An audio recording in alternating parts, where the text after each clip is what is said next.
tayo binigyan pa ng tsansa ni Kahuan. Kinuha niya na ang lupa at winasak niya pa ang bahay. Saan tayo nito titira? Pagpasensyahan nyo na ako, trabaho lang, walang personalan. Bibigyan ko kayo ng 10,000. Maghanap kayo ng mauupahan. At pansimula nyo, kayo din ang dahilan kung bakit kinuha ko ang lupa dahil hindi kayo tumupad sa usapan. Wala naman kasi kaming pagkukunan ng ganoong kalaking halaga at nagkataon na pumanaw ang aking asawa.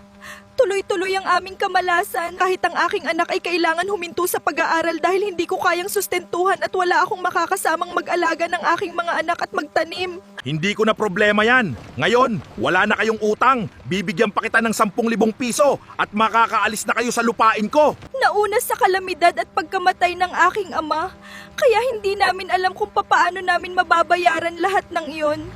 Kapag hindi kayo umalis at nagmatigas kayo, may karapatan na akong magreklamo. May karapatan na akong tumawag ng pulis. Oo po, aalis kami pero bakit ganun ang inyong pag-uugali? Hindi po kayo makatao at puro po ba pera ang umiiral sa inyong puso at kasakiman lamang wala po kayong kahit konting awa sa katulad namin. Umalis na kayo. Ayoko nang makarinig pa ng kahit anong salita mula sa inyo. Wala kayong karapatang magsalita sa akin ng ganyan. Alis! Pumunta muna tayo sa barangay hall.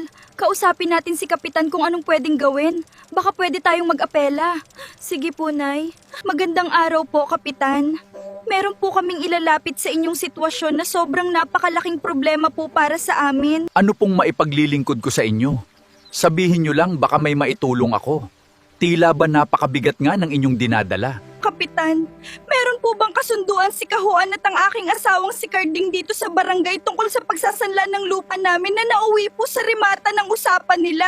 O meron, nakasaad dito, na kailagang bayaran ang kanyang inutang sa loob ng 1 taon. Kapag hindi nakapaghulog ng buwan ng hulog ng 3 buwan, ay may karapatan si Kahuan na kunin ang lupain at mapasa kanya ito. Kung ganun pala, wala pong illegal na aksyon na ginawa si Kahuan.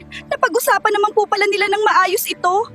Oo, mabait-bait pa nga si Kahuan. Kasi 8 buwan na bago kayo palayasin. Pinagbigyan pa pala niya kami kasi 3 buwan lang pala ang usapan nila na walang hulog ay kukunin na niya ang lupa. Pero kung iba-iba yan, 3 buwan sakto, paaalisin na kayo kasi natutulog ang pera nila na dapat pang negosyo.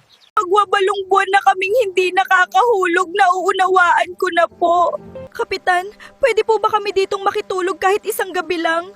Gabi na po kasi hindi namin alam kung saan kami't magpapalipas ng gabi. Sige, walang problema. Magpahinga na kayo, matulog na kayo para bukas ay may lakas kayo. May mga pagkain din dyan sa kusina. Kain din kayo. Maraming salamat po, Kapitan. Walang anuman. Sige na, magpahinga na kay...